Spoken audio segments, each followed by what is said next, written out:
미래 서양 철학 그 가능성의 중심, 헬레니즘 철학. 푸코라는 현대 철학자의 중요성은 그가 권력의 지배라는 문제가 개체의 육체 혹은 내면에까지 집요하게 관철된다는 사실을 보여주었다는 데 있다. 이제 권력의 문제는 지배자와 피지배자 사이의 관계뿐만 아니라 자신을 검열하는 자의 부분과 검열을 당하는 자의 부분 사이의 관계 문제로 확산된 것이다. 그래서 자유를 쟁취하려는 인간의 투쟁은 어떤 국경선이나 바리케이드가 아니라 바로 자기 자신에게 그어져야만 한다. 하지만 이 싸움은 성공을 장담할 수 없을 만큼 힘든 일일 수밖에 없다. 가족, 학교, 매스컴, 감옥, 병원 등을 통해 권력은 집요하게 오랜 세월에 걸쳐 인간이란 생명체를 훈육시켜 왔기 때문이다. 도대체 나의 어느 부분이 권력의 노예로 길들여져 있는지, 그리고 아직도 권력에 포획되지 않은 나의 나머지 부분은 어디인지를 확인하는 것조차 만만한 일이 아니다. 그렇다면 한 생명체로서 개체의 차원에서 볼 때 어떻게 권력에 맞서 싸울 수 있을까? 죽기 전까지 푸코가 고민했던 문제는 바로 이것이었다. 그의 말년 저작인 성의 역사 세 권과 콜레주 드 프랑스에서 행했던 일련의 강의록들은 이러한 그의 관심을 잘 반영하고 있다. 그런데 권력으로부터 구성된 주체가 아니라 자기 삶을 구성하는 주체를 꿈꾸면서 푸코는 스토아파가 강조했던 파르헤지아라는 개념을 통해 자기 수양의 논리가 가진 중요성을 다시 한번 강조하게 된다. 철학이 하나의 삶의 형식이라는 사실은 고대 철학의 세계에 관통하고 스며들어 있으며 지속되고 있는 파르헤지아라는 기능, 즉 용감하게 진실을 말하는 기능이란 일반 도식으로 해석되어야만 한다. 철학적 삶이란 무엇인가? 그것은 물론 어떤 것들의 포기를 초래할 수밖에 없는 특별한 인생의 선택이다. 푸코에게 철학은 19세기 이후 대학에 포섭된 철학가라는 형식을 넘어선 것이다. 철학은 진리와 오류를 구분한다고 알려져 있다. 그러나 더 중요한 것은 진리 혹은 진실을 말할 수 있는 용기가 있느냐의 여부다. 객관적인 척 진리와 오류를 구분하는 것으로 자신이나 세상이 바뀔 리 없다. 문제는 권력이나 자본과 같은 체제가 진실을 말하는 사람에게 직접적이거나 간접적으로 피해를 준다는 점이다. 그러니 진실을 말하는 데에는 용기가 필요한 법이다. 파르헤지아는 바로 이것이다. 용감하게 진실을 말하는 것이기 때문이다. 이 순간 진실을 말한 사람은 내면의 회유도 극복해야 하고 동시에 외적인 압력도 이겨내야 한다. 당연히 그는 체제가 마련한 많은 혜택도 포기해야 할 것이다. 그러니 푸코의 말대로 파르헤지아는 우리에게 과거와는 다른 특별한 인생의 선택을 가능하게 하는 핵심적인 계기인 셈이다. 푸코가 의지하고 있는 스토아파는 플라톤과 아리스토텔레스로 상징되는 고대 그리스 철학 사유 전통에 이어서 등장했던 철학 학파였다. 이 학파는 철학사적으로 헬레니즘 시기에 에피쿠로스 학파와 함께 당시 철학계를 양분하고 있었다고 알려져 있다.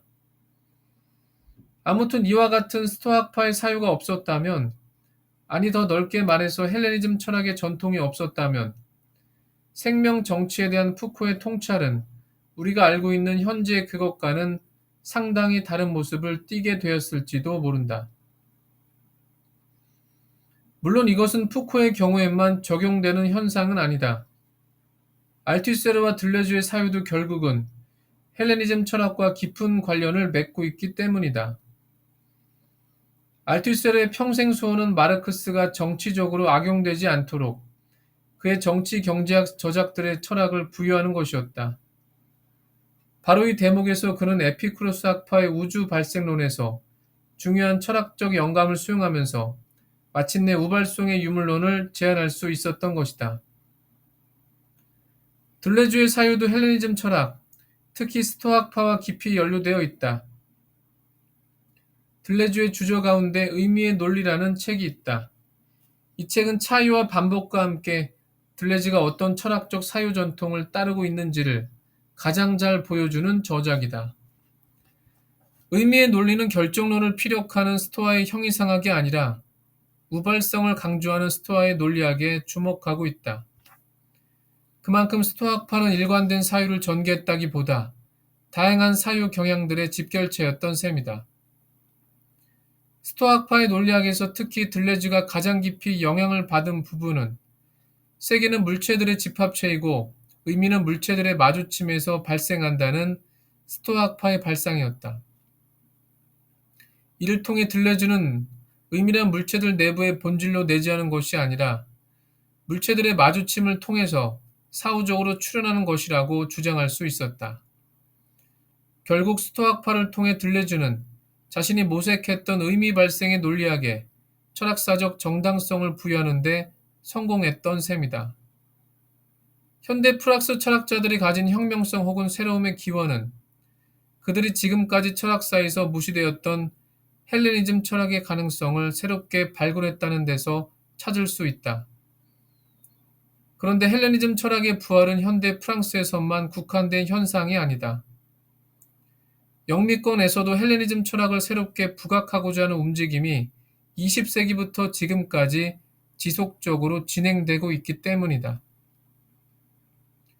전문적인 철학적 관심, 특히 인식론, 논리학, 언어철학, 그리고 심리철학이라는 주제와 관련된 헬레니즘 철학의 관점들은 영미 철학자들에게 오늘날에도 여전히 중요한 지적 자극을 제공해주고 있다.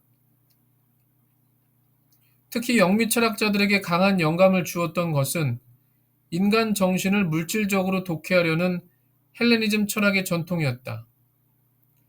플라톤 기독교 그리고 데카르트로 이어지는 주류 서양 철학 전통이 인간 정신을 물질과는 무관한 정신적 실체로 이해했다면 에피쿠로스 학파나 스토아 학파는 인간의 정신을 철저하게 물질적인 것으로 사유했다.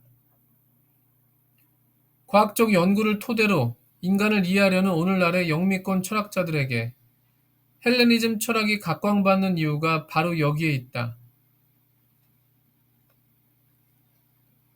프랑스나 영미권의 헬레니즘 철학에 대한 관심은 사실 전문 철학자들을 넘어서 평범한 일반 사람들에게도 미치고 있다. 이런 경향은 누스바움과 같은 철학자를 대중적 스타로 만들었을 정도다. 자신의 수많은 주저 중 하나인 욕망의 치유에서 그녀는 헬레니즘 철학이 얼마나 현대인의 삶에서 중요한지 매력적으로 보여주고 있다. 그녀가 스타가 된 이유는 분명하다. 에피쿠로스 학파나 스토아 학파의 상이한 관점은 철학 전문가 이외에도 일반 사람에게 강한 시사점을 주고 있기 때문이다. 실제로 이 두 입장은 세계 속에 우리가 어떻게 존재하는지, 그래서 우리는 어떻게 살아야 하는지를 보여주는 두 가지 전형적인 방식이다. 에피쿠로스 학파의 독특한 개인주의적 실천 철학을 따를 것인가? 아니면 세계 전체 질서에 따르는 삶을 영위하라는 스토아주의의 실천 철학을 따를 것인가? 헬레니즘 철학자들은 지금 우리에게 선택을 강요하고 있다. 그들이 남긴 실천 철학적 전망이 우리에게 심각하게 다가오는 이유는 무엇일까? 헬레니즘 시대나 지금의 시대가 모두 제국의 시대이기 때문일 것이다. 헬레니즘 시대 사람들은 팍스 로마나 속에서, 다시 말해 로마라는 정치적 권력에 의해 유지되던 제국의 시대에 살았다. 이와 유사하게 현대 서양 사람들은 팍스 아메리카나 속에서, 다시 말해 미국으로 상징되는 자본, 니콜 권력이 지탱하고 있는 제국의 시대에 살고 있다. 제국의 시대에서 우리는 어떤 삶을 영위하는 것이 좋을 것인가? 헬레니즘 철학자들의 실천적 고뇌가 현대에도 반향을 일으키는 것도 다 이유가 있는 셈이다. 또 한 가지 주목할 만한 점은 헬레니즘 철학이 동양의 사유 전통이 가진 철학적 전제들을 많은 부분 공유하고 있다는 점이다. 결정론을 거부하는 독특한 우주론을 피력했던 에피쿠로스 학파의 생각은 왕충의 존재론적 가정들과 유사하며 개체적 삶의 향유를 강조했던 에피쿠로스 학파의 제안은 양주 혹은 장자의 생명 긍정 논리와 맥을 같이 하고 있다. 한편 이와 달리 전체와 개체의 관계, 그리고 전체와의 조화가 가능한 삶을 위해서 개인의 수양을 유독 강조했던 스토아파의 사유는 중국 위진 시대의 현학이나 송나라 이후의 신유학의 관점과 놀라울 정도로 유사하다.